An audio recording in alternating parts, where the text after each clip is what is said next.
Olá você, boa noite, tudo bem? Comigo tudo muito bem, eu sou César Oliveira. A nossa janela aberta inicia hoje, nesse sábado, aqui, direto da cidade de Ipu, no sopé da Serra da Ibiapaba, especificamente no distrito de Várzea do Giló, visitando a casa e fazendo a nossa primeira transmissão ao vivo do Janela Aberta, direto da residência do ex-prefeito Sávio Pontes. O Janela Aberta, como vocês já acompanham, tem como objetivo contribuir para a cidadania. Aqui se discute as matizes de pensamento político de forma democrática e respeitosa. Aqui se converge e diverge as ideias no campo político. E hoje nós temos o prazer e a satisfação de aqui entrevistar uma das figuras mais emblemáticas da história política desse município, município Terra de Iracema, tão decantado em versos e prosa por sua maravilhosa Bica do Ipu, o véu da noiva de Iracema e José de Alencar. Boa noite, Sávio Pontes, prazer em recebê-lo aqui no Janela Aberta. O nosso Janela Aberta já tem praticamente 1 ano de existência, e nós escolhemos você para ser aquele que inicia agora as nossas transmissões com as diversas figuras políticas da sociedade local, sociedade cearense e até mesmo de outros tópicos relacionados ao convívio da sociedade. Começaremos agora com a política, com Sávio Pontes, aqui da Várzea do Giló, ex-prefeito, ex-deputado estadual, uma figura carismática, amada e odiada, aplaudida e vaiada, mas no contexto político do Ipu, não se fala da Bica do Ipu e do Ipu se não falar também de Sávio Pontes. Boa noite. Boa noite, professor, boa noite a todos os ouvintes, internautas, meu amigo Júnior Ximenes, que também acompanha essa janela aberta. Para mim é um prazer recebê-los aqui na minha modesta residência e conversarmos sobre o passado, o presente e o futuro, não só do Ipu, mas como do país, como do estado, e é sempre prazeroso a gente conversar com quem entende, com quem sabe, quem tem responsabilidade. Muito bem. Também aproveitar a oportunidade e agradecer a presença aqui do grande radialista, grande comunicador, que já participou de muitas caravanas e odisseias políticas aqui pela região da Ibiapaba, meu querido colega Júnior Ximenes. Obrigado, Júnior, por aceitar o convite. Boa noite a você. Boa noite, professor. Boa noite a todos os espectadores. Eu já estou compartilhando aqui com os amigos.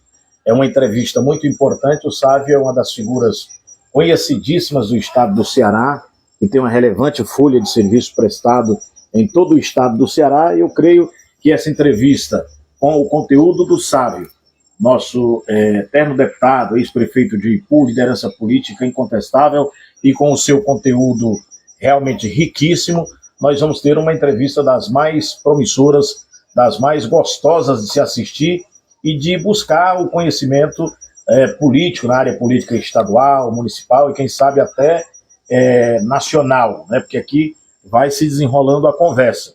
O nosso espectador também, eu acredito que o professor resolveu fazer ao vivo, pode fazer alguma pergunta.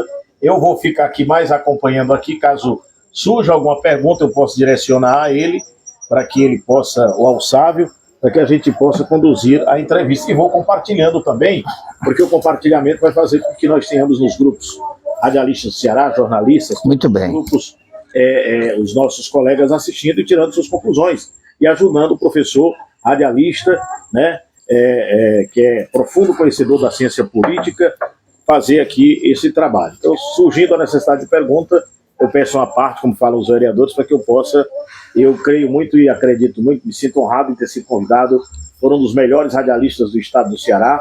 É aquele que, quando a gente escuta, a gente aprende. E é esse tipo de comunicador que a gente precisa, que é o professor César Oliveira.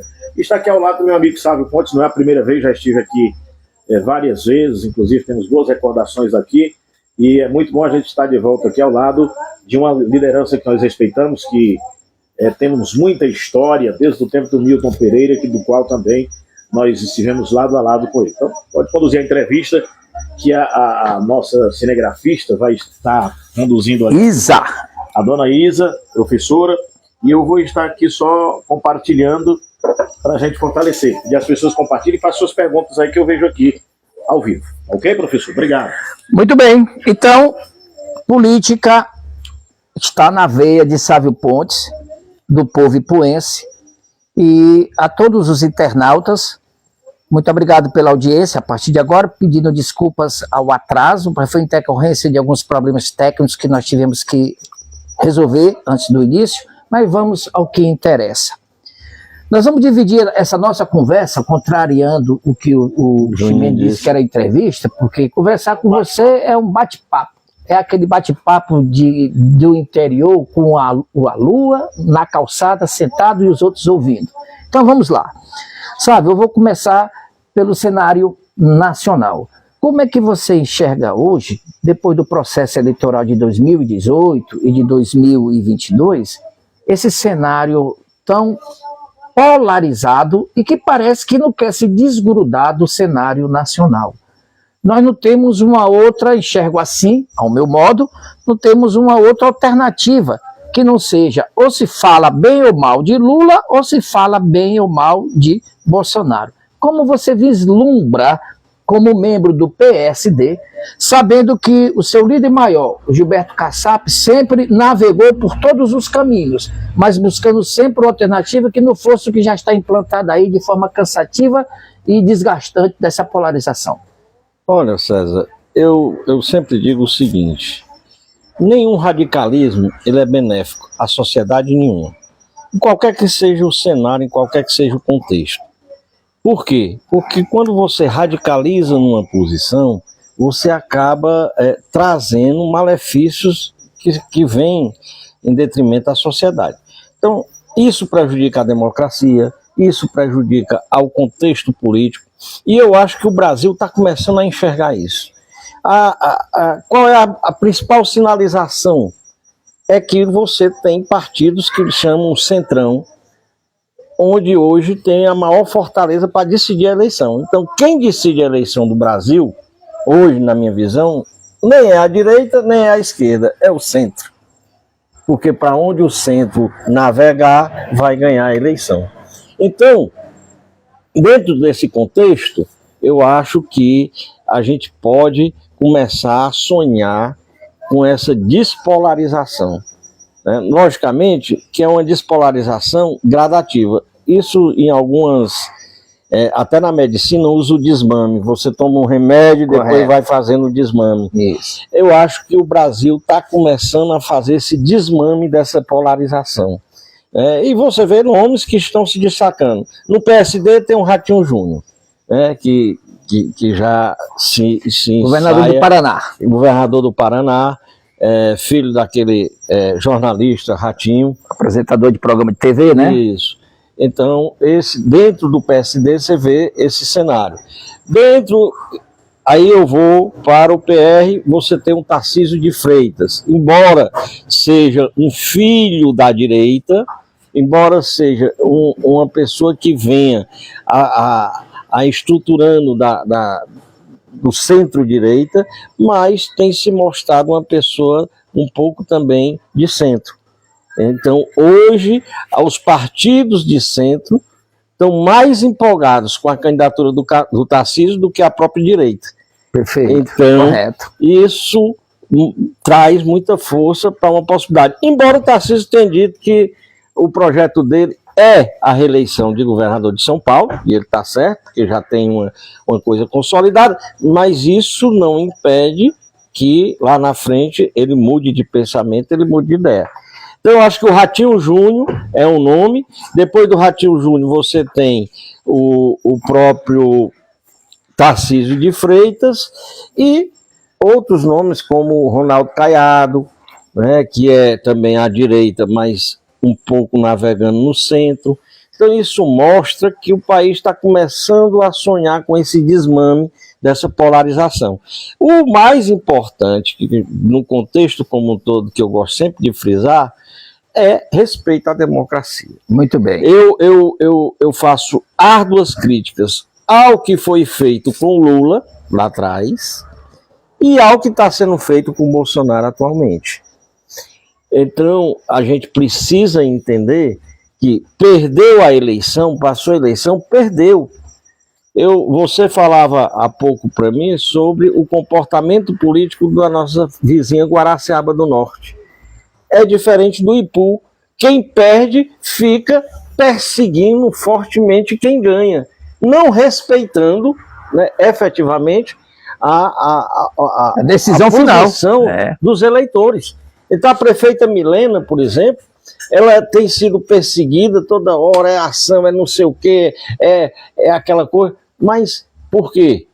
Porque não há um respeito efetivo à democracia. Perdeu, meu amigo, perdeu. Agora vamos lutar para daqui a 4 anos participar e tentar retomar, como foi feito com o grupo que hoje está no poder de volta. Eu tenho observado na imprensa nacional, Sávio, o aspecto da importância do Gilberto Kassab. Sim. As eleições do ano passado deram essa musculatura eleitoral extraordinária. Ele tem a maioria dos prefeitos no Brasil, né? Ele fez a maioria dos prefeitos. Ele conta com o apoio do centro, da centro-direita, como você citou, os candidatos, e ele sabe jogar como ninguém. E eu vou passar para você a bola, quero que você mate no peito e faça um golaço, porque eu vi um jornalista falando sobre a personalidade do Gilberto Kassab, que me chamou a atenção na CNN Brasil.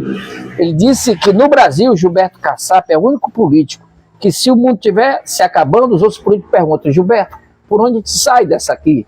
Como é que você vê a importância dele exatamente para as eleições de 2026? Eu acho que o Kassab tem sido fundamental nessa construção.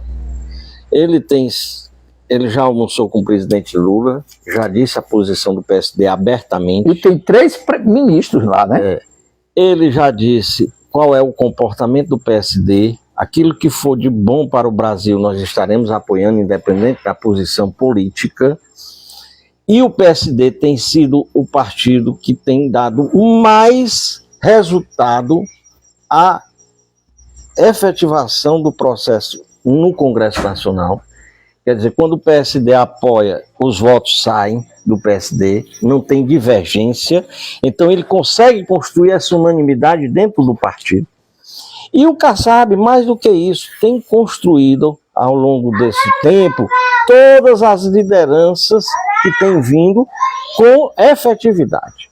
Então, por exemplo, ele chega para o Domingos Filho, que é o nosso líder no estado do Ceará, e já define com o Domingos Filho a posição, tanto no estado como federal.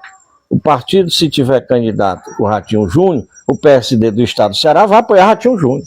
E o PSD de todo canto, não há divergência, coisa que você dificilmente vê nos outros partidos. Sempre tem um ou outro que procuram as suas conveniências estruturais e políticas. E o Kassab já disse: se o Tarcísio de Freitas for o candidato, o PSD fica com o Tarcísio. Se o Tarcísio não for candidato, o PSD tem um candidato, que é o Ratinho Júnior ou o de Goiás, não, Ronaldo Caiado, do Rio Grande do Sul, o do Rio Grande que do Sul. É o Eduardo, eu não estou lembrado. Também não me lembro bem aqui o nome dele, mas que já veio para o PSD também. Isso. E que é uma opção do partido. Então, ele já disse claramente que o PSD estará nesse palanque, ou do Ratinho Júnior, ou do Tarcísio de Freitas, se for o candidato, com coerência que ele constrói a nível nacional. Por quê? Porque ele faz parte do governo de São Paulo. Então, como é que se o PSD faz parte de um governo liderado pelo Tarcísio de Freitas, ele não vai apoiá-lo para presidente se ele for o candidato? Seria uma incoerência. Seria. E a mesma forma dentro da estrutura nos estados. Então, eu acho que o Kassab, ele tem a transparência, ele tem respeito à democracia e ele tem a inteligência de fazer uma construção e ser efetivo e verdadeiro e sincero. Que eu acho o mais importante na política, como na vida, é a verdade e a sinceridade. Você chegar e dizer, como ele disse para o presidente Lula: nesse primeiro momento o PSD não ficará junto com você. E se você achar conveniente, estaremos juntos dentro da forma administrativa no Congresso Nacional.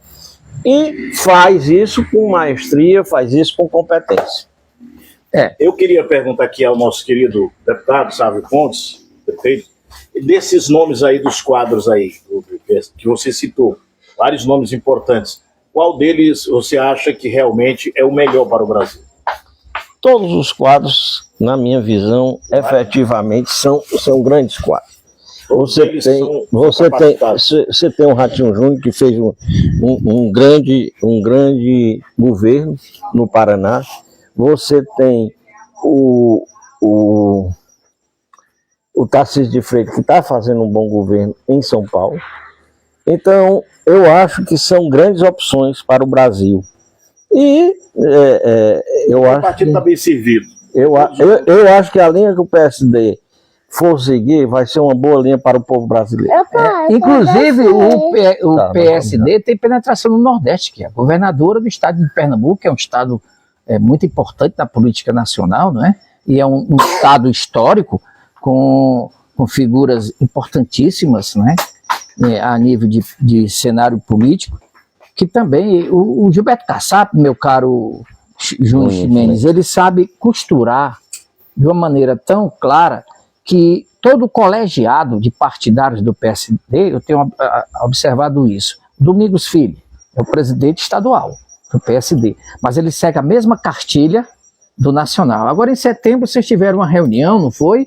De todas as lideranças, ele convocou todo mundo e expôs para todos aqueles partidários do PSD a linha ideológica e pragmática do partido. É o que faltava no Brasil, porque até o PT, que antes era o único partido político que tinha uma linha pragmática e programática, deixou de existir quando abriu-se para todo tipo de ideologia, indiferente daquelas lutas sindicais do Lula dos anos 80. E o respeito democrático vem daí. Veja bem, uma definição que o presidente Domingos Filho me passou, que ele participou dessa reunião, foi: ele quer a unanimidade do partido no cenário nacional. Isso. Mas no cenário estadual, quem constrói essa definição é o presidente estadual. Isso. Então, o presidente Domingos Filho é quem vai decidir se fica com o governador Elmano ou com o Ciro Gomes. Ele é quem vai decidir qual é a linha. Logicamente que o PSD hoje está muito ligado ao governo. E a tendência, né, desde que seguida a linha da hierarquia democrática dos partidos, que eu digo, o PSD é o terceiro maior partido do estado do Ceará. Portanto, deve ficar com a terceira vaga que tenha na chapa majoritária do estado do Ceará. Se isso vier a ser efetivado, eu não tenho dúvida que o PSD irá marchar sim com o governador Elmano para as próximas eleições, né? Então, respeitando tudo isso, essa definição quem dá é o presidente Domingos Filho.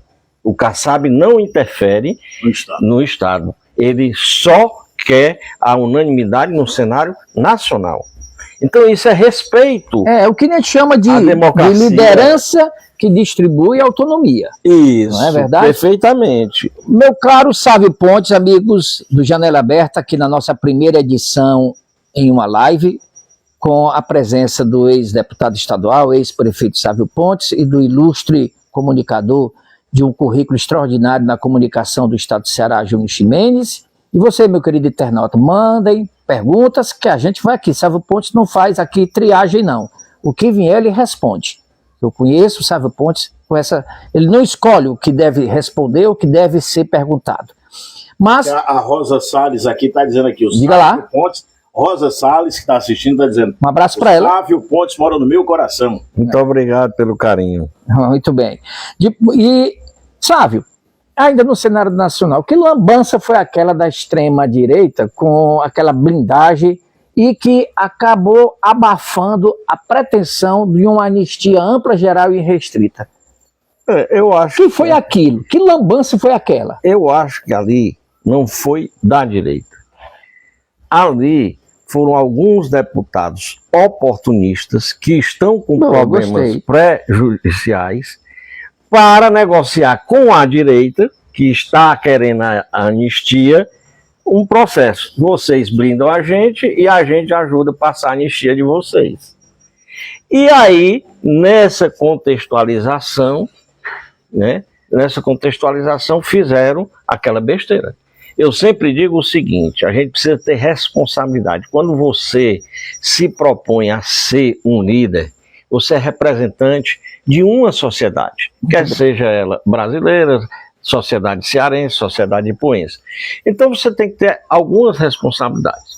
Eu dizia há pouco tempo para um colega seu, jornalista, num café, que eu só conhecia na Assembleia 2 deputados que abriram mão da Previdência Parlamentar. Ciro Gomes e Sávio Pontes. Ele até se admirou. Ele disse, realmente até o Cid é aposentado como deputado. Eu digo, pois é. E por que você fez isso, sabe? Porque eu era um crítico. Eu acho que a sociedade brasileira já tem um encargo, um peso muito grande na classe política. E eu não achava justo se eu critico esse sistema e fazer parte dele, né?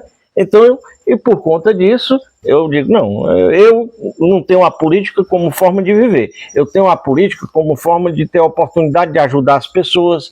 Eu quero ter força política para eu poder ajudar um amigo que precisa de uma agilidade, de um tratamento na saúde dele, ajudar uma pessoa que está precisando de alguma demanda que seja no cenário estadual, ajudar que a gente tenha aqui todas as escolas do Estado em tempo integral, como assim eu fiz recentemente numa discussão que eu trouxe para o IPU, a escola profissionalizante do IPU, que foi a primeira do Estado do Ceará, tá certo? E que hoje tem disputa de vagas pela juventude. Então eu disse, olha, se as escolas do Estado já são tempo integral, e se a gente já tem um modelo que é a escola profissionalizante, por que não transforma todas as escolas do Estado em escolas técnicas?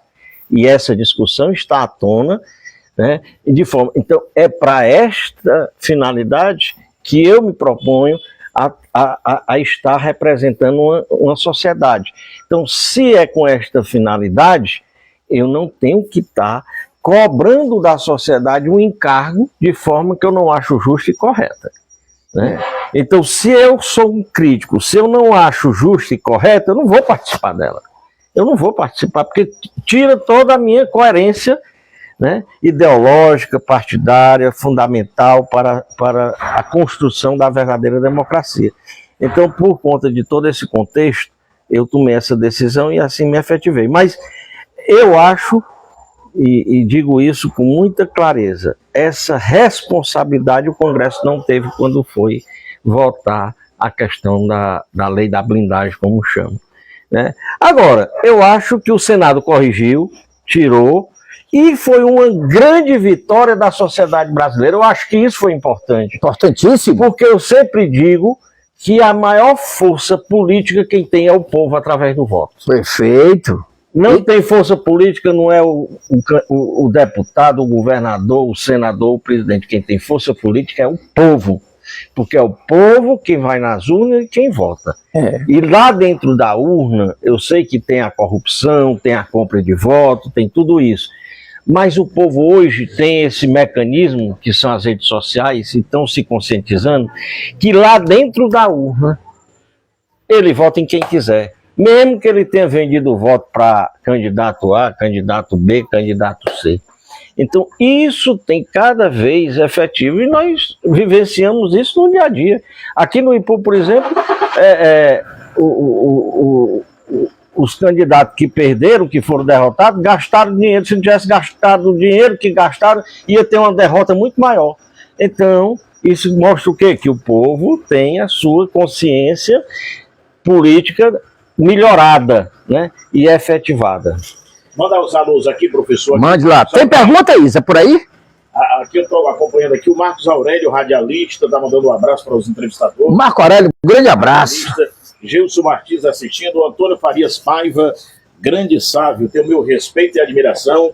O Ronaldo Adriano diz, estamos juntos, Sávio. O pessoal está sempre pedindo a vocês que compartilhem, porque o compartilhamento faz com que esse bate-papo aqui, como disse o professor, vá mais distante e você leva realmente o pensamento de um dos políticos mais importantes do Ceará para todos, com relação ao que o professor está abordando aqui nesse bate-papo. Veja bem, Sávio, a sua fala, ela tem uma importância e uma clara evidência muito, muito forte, muito importante, na medida em que o cenário político nacional, mesmo com essas divergências acaloradas, que chegam até a atingir a moral e a dignidade das pessoas, a sociedade repudiou as medidas que esse grupelho de deputados, e eles não esperavam de forma alguma que aquela multidão tomasse de conta das ruas. Eu sempre tenho dito, Sávio Pontes, meu querido Júnior Ximenes e internautas, de que a sociedade faz sua revolução no silêncio. Não subestime nunca a sociedade. Por mais que você possa imaginar que a sociedade está sob o domínio de um autoritário regente político, seja ele do legislativo ou do executivo, o povo sabe o momento certo de sair do casulo e contra-atacar de maneira democrática. E esses movimentos têm se difundido muito, não só pelo Brasil, mas pelo mundo, né? As manifestações aí, pelo mundo afora, têm dito muito isso. Vamos agora aterrissar no aeroporto Pinto Martins, em Fortaleza, né, Ximenes? E falar da política estadual. A gente começa primeiro entregando... Isso. A gente começamos em Brasília. Começamos em Brasília, aterrissamos no aeroporto Pinto Martins, em Fortaleza, e já na Vaza do Giló. Né? Mas, deixando aqui a brincadeira de lado, Sávio, como você está encarando, estou lhe entregando o presente, você vai abrindo lentamente, tá certo? Para saber o conteúdo dele. Como você está vendo esse panorama da sucessão estadual para outubro do ano que vem, daqui a um ano? Olha, eu vejo um panorama otimista. O governo é humano, apesar de toda a dificuldade que o Brasil... Mas responda como você acredita, e não como homem público, viu? Sim, como eu estou falando... do seu coração, para que todo mundo sinta lá. Então... eu comer o queijinho enquanto tu fala. O governador é humano, com todas as dificuldades, tem conseguido fazer um governo que eu acho que tem procurado atender os anseios da população. E a oposição, inclusive incluindo a direita, né, tem feito um esforço para trabalhar uma união, e dentro dessa união, um candidato com uma musculatura que eu acho fantástica, que é Ciro Gomes. Eu acho que nenhum cearense deve desprezar o candidato Ciro Gomes, porque é uma pessoa que tem passado, fez um grande governo do estado do Ceará, no estado do Ceará, que se tiver a oportunidade de ser governador novamente, fará também um bom governo. Então eu acho que nós vamos ter dois grandes candidatos, e que o Ceará estará em boas mãos. E você acha que o Ciro vai ser mesmo? Você acredita nisso? Eu acredito, e não tenho dúvida, que a construção das oposições em torno da candidatura do Ciro é uma realidade efetiva. E... Sabe, diante da atual situação, você que é amigo pessoal deles todos lá, tem um bom entrosamento, tem possibilidade de uma união entre o Ciro e o Cid? Não tenho dúvida. Politicamente? Eu não acredito, não. O Sávio acredita, nós estamos numa live aqui. Eu não acredito. Ele está perguntando se ele acha se é possível. Não, união política. Eu digo que possível é. Eu acho que possível por quê? Porque, primeiro, é família. Família pode ter suas divergências, mas quando bem construída, na hora do pega para capar, fica todo mundo junto. Embora tenha situações e circunstâncias que sejam mais difíceis. É a tendência natural? Não. Por quê? Porque o próprio Cid já tem dito que ele não se enxerga caminhando com o pessoal da direita. Isso. Mas você há de convir... E o irmão vice-versa, com a turma do PT. Mas você há de convir que o Ciro não é a turma que ele não comunga com a direita. Então, quem é que seria o governador? Né? É o Ciro. Então, se ele dissesse, não, o candidato a governador é o Wagner, o candidato a governador é o André Fernandes, o candidato a governador, aí eu diria que isso era totalmente fechado.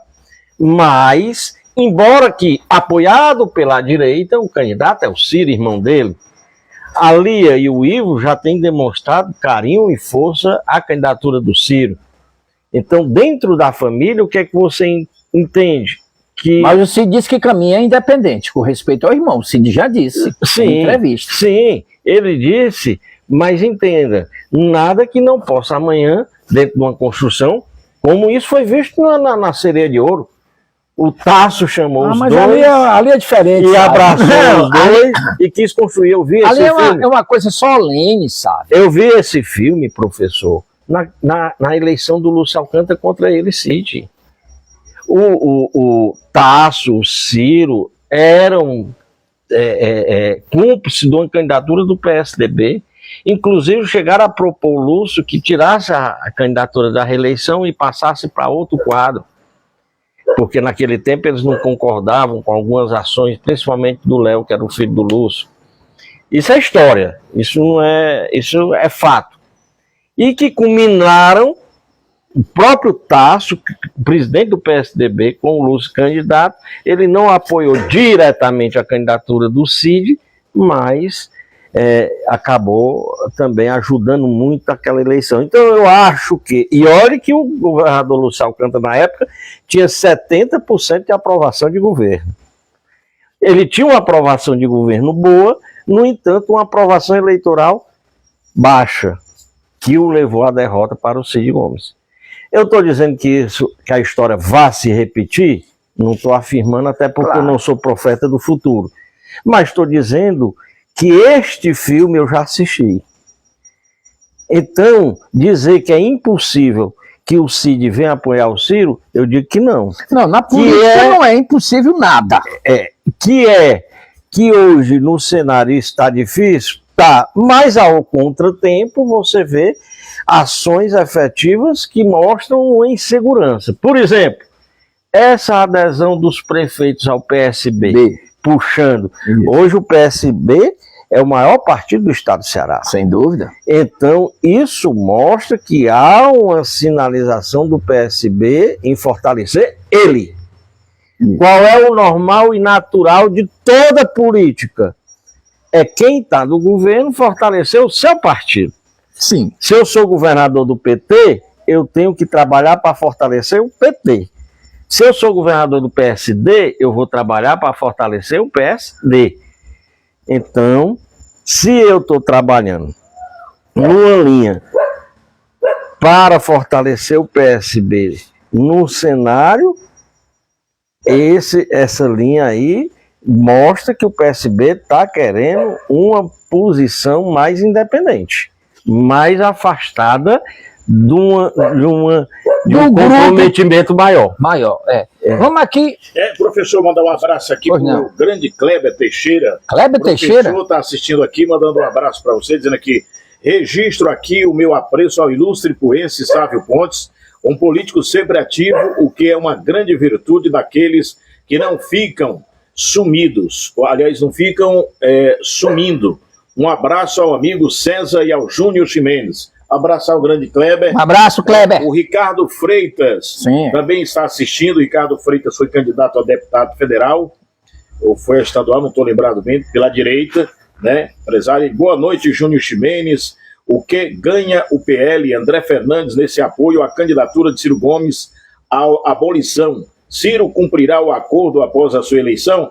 Eu não sei, nós estamos entrevistando aqui o nosso deputado. Mas eu antecipo aí a sua... Então, professor... Eu antecipo dizendo que, em que pese eu respeite o pensamento do Sávio Pontes, essa do Ciro Gomes se aliar à extrema-direita, com aquela linguagem de faca nos dentes, e do André Fernandes e do Capitão Wagner, que já foi chamado de marginal pelo próprio Ciro Gomes, é confundir Corcunda de Notre Dame com a bunda de Van Damme. Não dá certo de jeito nenhum.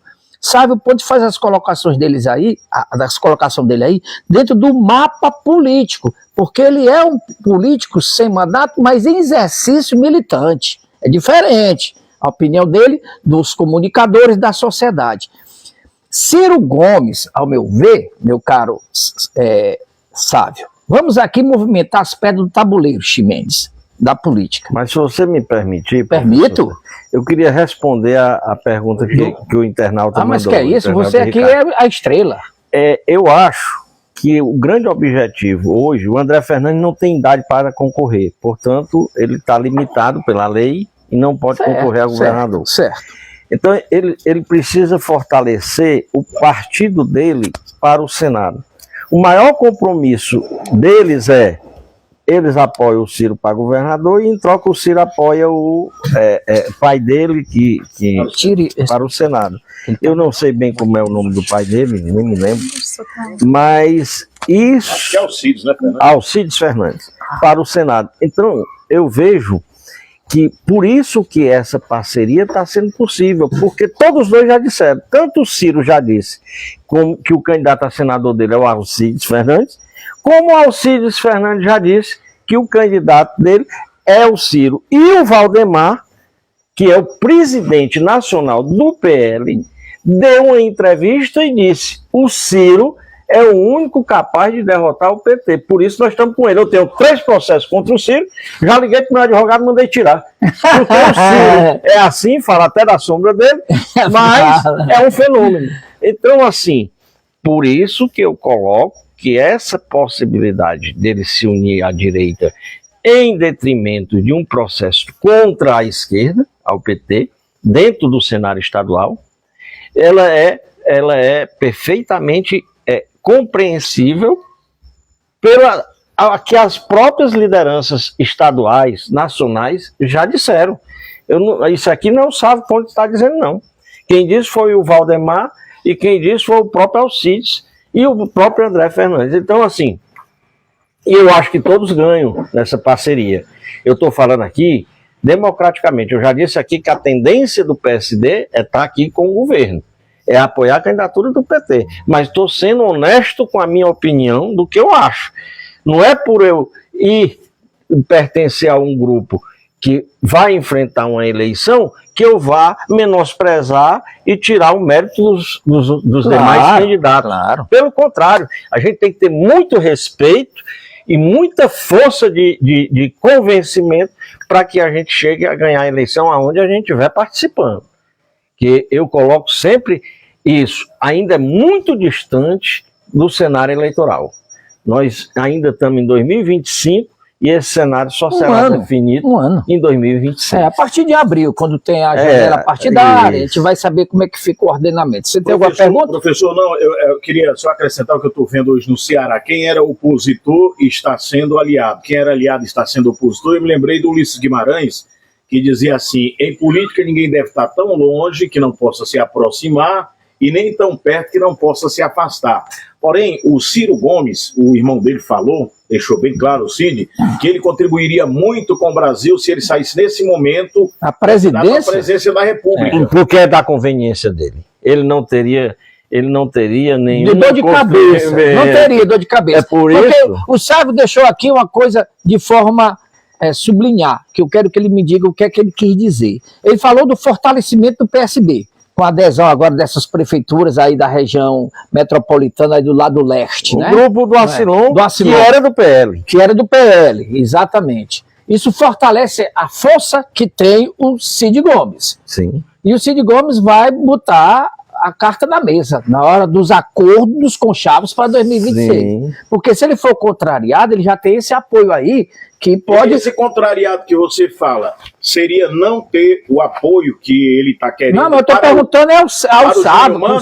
Perguntando para ele. Porque ele falou aqui, mas não deixou bem claro. Aí eu quero então, saber o que ele quis dizer. Se ele for contrariado. Você quis dizer então, Sábio, que se por acaso o Cid Gomes não for ouvido na composição do grupo político ano que vem para as eleições de outubro, da forma que ele quiser os espaços dele, ele rompe e pode se aliar com o irmão e aí formar uma chapa diferenciada? Não tenho dúvida. E onde entra o Camilo Santana, que é a última liderança recente que nós temos? Sim, veja bem. Eu estou falando o seguinte... Não, mas era isso que você queria dizer?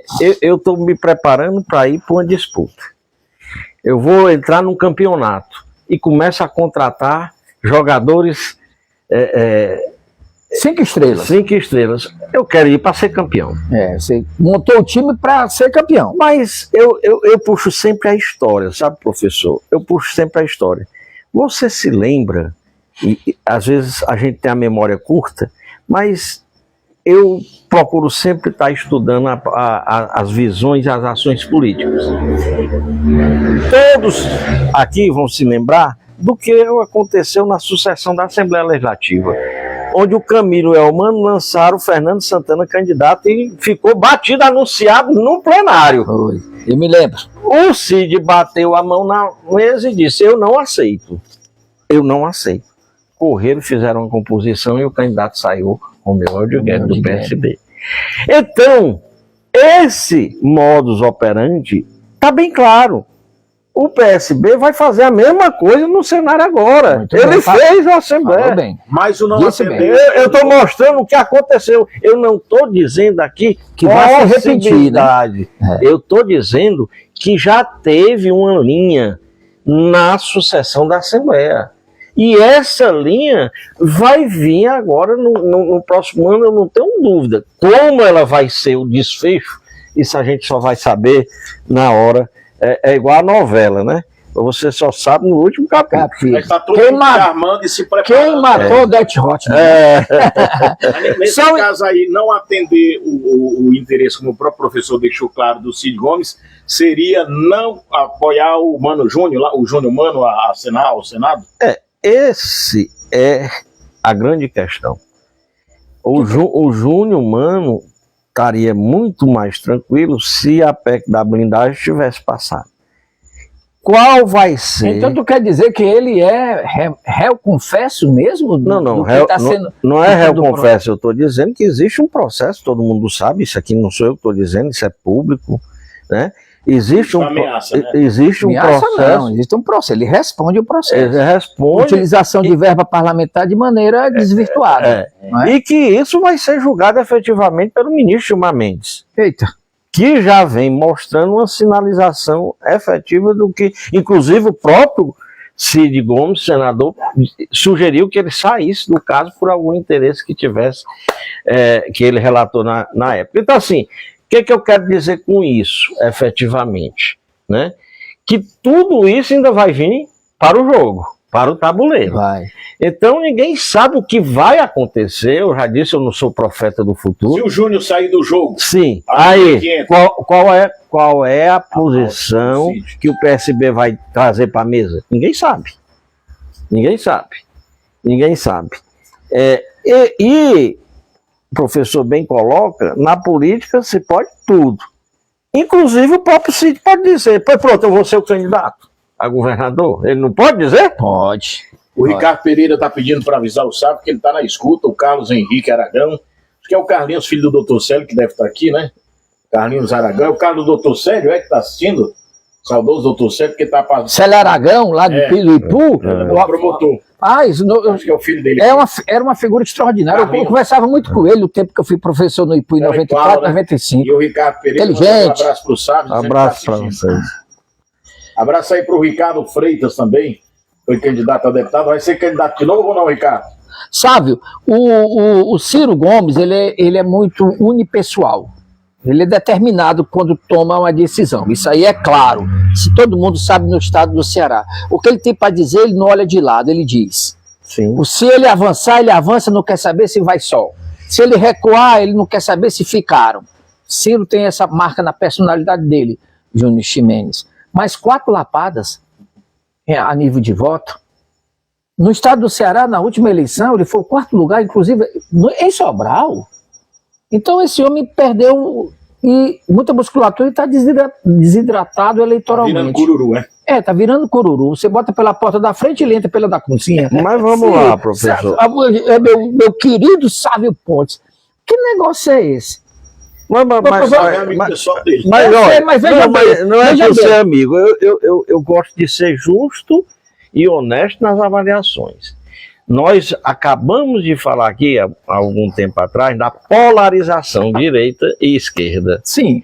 O Ciro teve esse fracasso eleitoral porque foi a polarização que o fez tê-lo.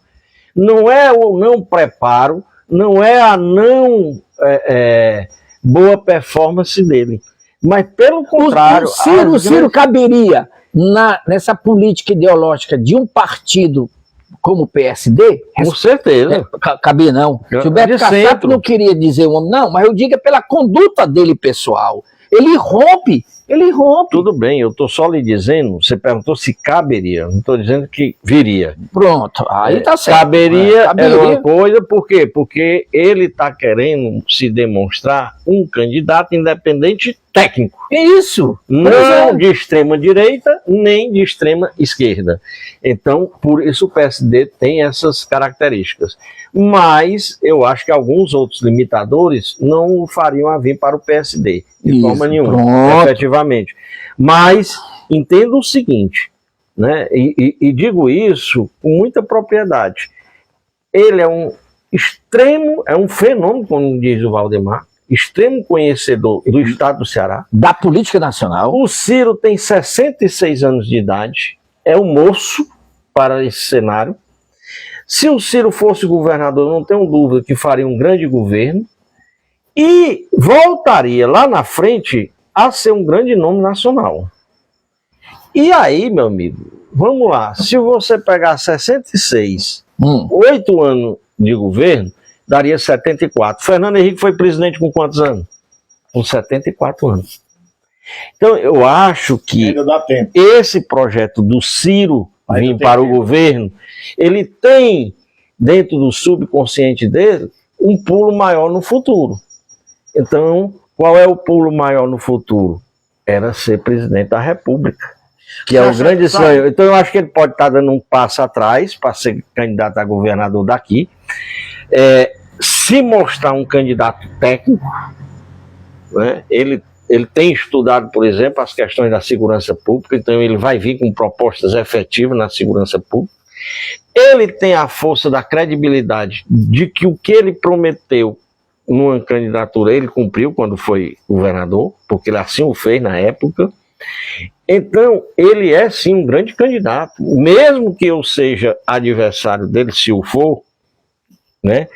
Eu reconheço nele um grande candidato. Essas qualidades dele é indubitavelmente reconhecida. Estão falando de qualidade. Eu, por exemplo, votei no Ciro várias vezes e gostaria até que ele fosse presidente da República. Porém, já entrevistei ele há muito tempo atrás, o Ciro Gomes, todo mundo diz isso, que o Ciro precisa controlar a língua. Que ele próprio me diz que caiu naquele tempo que foi candidato a presidente quando era Lula lá e Zé cá.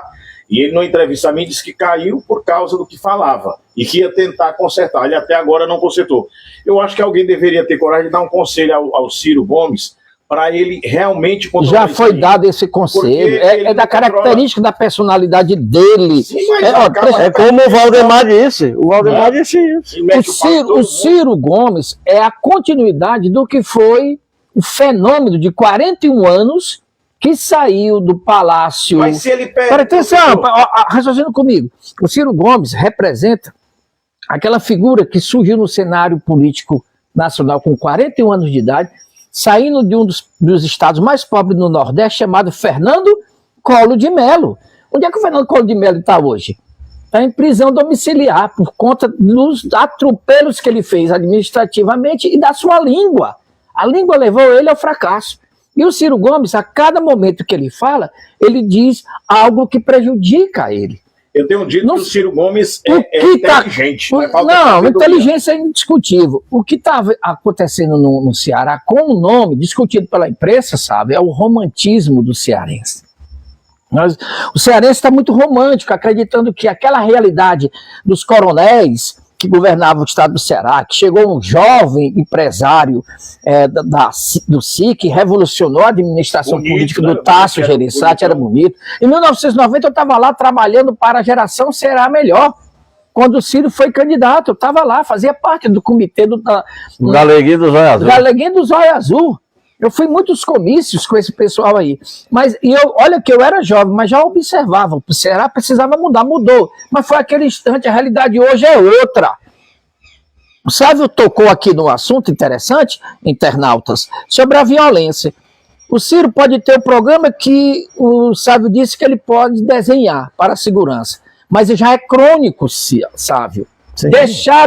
Deixaram que esse Estado paralelo e ilegal se fortalecesse no Estado. E é nacional hoje. E é O nacional problema é e nacional. internacional. É. Até o Porto do Pecém hoje já é vigiado pela Polícia Federal.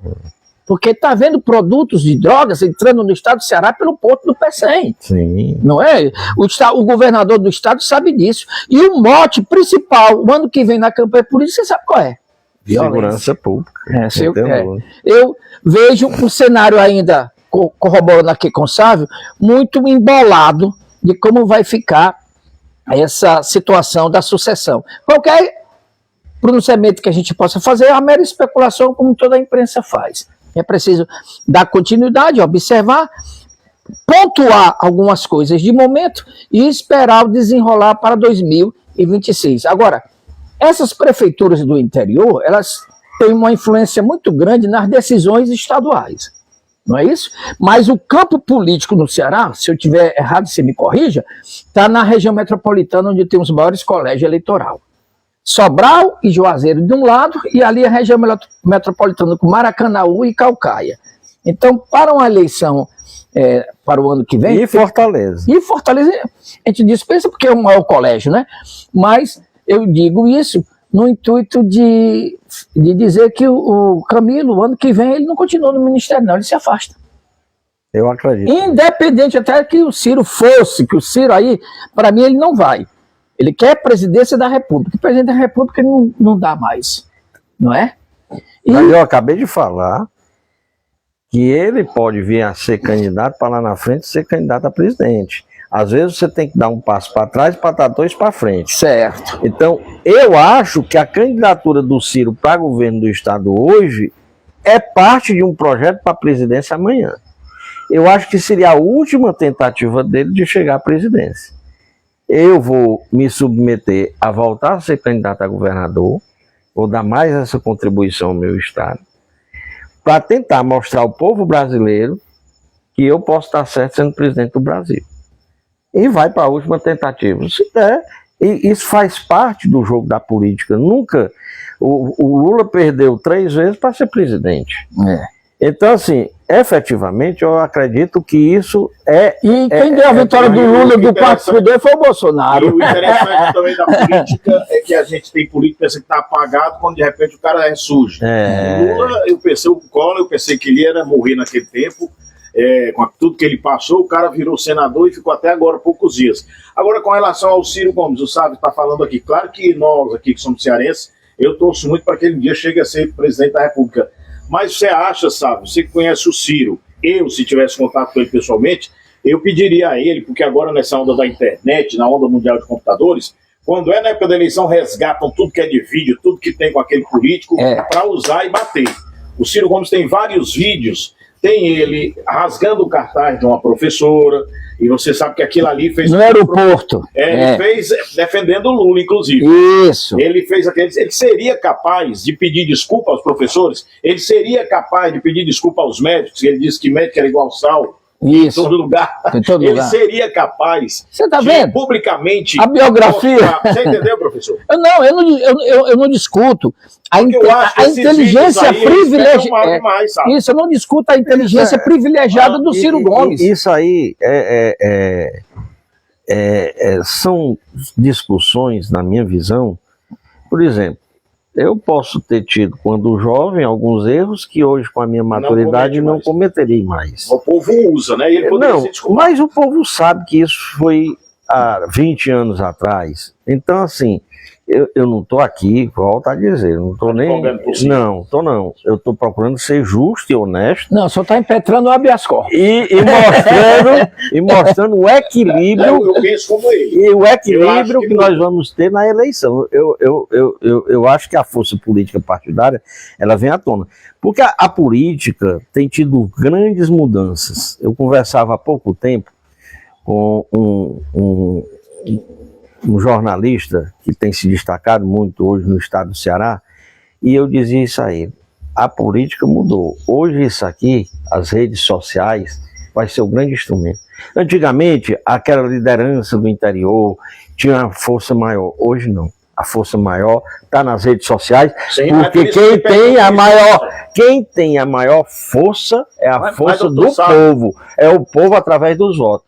Então, quando você traz à tona uma coisa de 20 anos atrás, o povo, os internados, vão saber que é de 20 anos. Mas ele deveria se Não, eu não estou dizendo que ele vai ou que não vai. Eu não estou aqui para defender nem para falar. E ninguém vai espalhar, nem colocar com a mesma dimensão. Né? Porque aquela isso nós estamos fazendo avaliações, análises. Certo. O que você está colocando é fato. Isso. Já tem vindo à tona vídeo dele falando do Bolsonaro, já tem vindo à tona vídeo dele falando do Capitão Wagner, vídeo do Capitão Wagner falando dele. Isso faz parte da conjuntura política. Agora, qual é o grau de interferência no voto do eleitor? Ninguém sabe. Sobre esses vídeos? Sobre tudo, né? Sobre o que virá no resultado da eleição. Ele vai pedir desculpa, ele não vai, a força que esse vídeo vai ter, não ter. Pedir desculpa aos professores, eu diria a ele o seguinte: peça desculpa aos professores, falando que estava em defesa do Lula, que naquele momento você não poderia. Agora, quando chega. Ou quem sabe, olha, eu hoje tenho outra maturidade, a minha visão agora é essa, e etc. Que ali atrapalhou e o povo saiu. Mas o que eu quero dizer, Juninho, só para a gente avançar em outras ações. Quantas questões? Eu acho que o mais importante é a gente saber que a eleição terá uma eleição equilibrada. Eu também concordo. Aí eu concordo. Se o Ciro ficar fora do jogo, quem é que você acha que é o melhor nome da oposição? Boa pergunta. Boa pergunta. Seria quem? Sávio Pontes? Eu não. Seria Domingos Filho? Já disse que o PSD... Você vai ser deputado estadual e eu vou lhe perguntar já aqui, que nós vamos já aterrissar na Vaza do Giló, mas diga aí, responda a ele. Não, eu digo efetivamente que a oposição a fora o Ciro não tem um nome de expressão. De jeito nenhum. Então, isso só fortalece a minha coerência de que a eleição será disputada. Mas essa fortaleza... com o nome do Ciro Gomes. Se não for... Mas essa fortaleza do Ciro está incomodando já o Camilo Santana. Não tenho dúvida. Pode ter certeza que está. Aí pode ser que na escuridão nós possamos ver um vagalume, uma possibilidade desse acordo que você fez a especulação ali atrás sobre o Cid com o irmão. Bom, são exatamente 21 horas e 17 minutos, nós estamos aqui no Ipu, no distrito da Vaza do Giló, na casa do ex-deputado e ex-prefeito do Ipu, futuro deputado estadual. Ele disse que não, está à disposição do partido. É a primeira resposta de todo político, né? Não, estou à disposição do partido. Mas a gente já sabe que Sávio Pontes é um nome muito forte para as eleições, para a Assembleia Legislativa ano que vem. Agradecendo a todos os internautas que estão aí mandando suas mensagens e dizendo que o Janela Aberta iniciou hoje a primeira apresentação, a série de entrevistas. Obrigado, Júnior, nas lives. E aqui é aberto para vermelho, como dizia o Sávio, vermelho e azul. Aqui nós somos arco-íris no sentido democrático. É uma forma de contribuirmos com a cidadania. Esse bate-papo que nós estamos tendo aqui levar para que a sociedade também se reúne e troque as ideias. Mas agora saindo e agora pegando um jatinho e descendo em São Benedito e aqui vindo pela estrada até o Ipu, nós acabamos de entrar aqui na Casa Campestre da Vaza do Giló e vamos para a política ipuense. De 0 a 10, qual é a nota que tu dá para a administração da Milene Damasceno? 10. 10, ele disse. Mas eu vou Ô professor bondoso. Eu vou justificar o meu voto, professor. A Milena pegou um município acabado, terra arrasada, uma Gaza. E eu coloco com fatos. Com fatos. As pessoas às vezes não querem enxergar aquilo que é claro. Isso aqui é uma xícara. Todo mundo está enxergando que é uma xícara. O principal erro do grupo que passou 12 anos aí, foi ele não tirou da cabeça Sávio Pontes. Não tirou. O Sávio Pontes construiu grandes projetos para o Ipu. Parque da Bica, feito por um arquiteto local do Ipu, que até hoje está aí, a Milena está resgatando. O que passou há 12 anos sendo destruído, ela está resgatando. E ela está resgatando o que já tem feito pelo Sávio Pontes, do que está lá. A igrejinha do Quadro, que inclusive poucos sabem, que já foi tombada a nível estadual e agora, com a lei do Elisafran, tombar a nível municipal. Vocês podem ter simpatia mais por A ou por B, mas vocês não podem negar que a gestão que estava aí colocou para fora os concursados. Você é um professor e sabe disso, que a lei diz que você só pode entrar no serviço público através do concurso. Isso é forte. E ele quis criar uma situação, porque o Sávio Pontes tinha botado mais de 1.000 concursados, tinha não só a geração de emprego, mas fez o que a lei mandava, e que em outros municípios, e aí é que eu sempre digo, o Ministério Público ele faz o que ele bem quer e entende. Em outros municípios, o que o prefeito fez isso, foi pedido prisão, foi feito afastamento, e no Ipu não teve. E ainda querem dizer que isso não é um roubo que foi ficado. Porque o que ele fez? Ele botou para fora os concursados e botou para dentro contratados. No processo ficou claro que o número de concursados que ele botou para fora e disse que o município não tinha condição de pagar era menor do que o que ele pagou de contratado. Resultado, quando a justiça mostrou que ele estava errado, ele foi recorrendo, como quem diz, vou empurrando com a barriga, isso aí vai sobrar lá na frente para alguém. Mas quem vai pagar essa conta é o povo. Quem vai pagar essa conta é o município. E eu estou falando de uma conta de mais de 100 milhões de reais. Então, quem é que pode negar que há um rombo na história dos concursados? É lei. Além da lei, foi uma decisão judicial.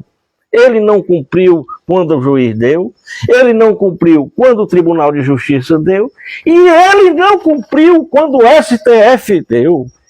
Quando transitou em julgado, ainda foi botar ao final das luzes, quando já tinham até perdido a eleição. Mas era possível recorrer até a última instância, como ele fez, né? Mas sabendo que estava errado, porque sabia é verdade. quem estava. Isso é irresponsabilidade administrativa, na minha visão.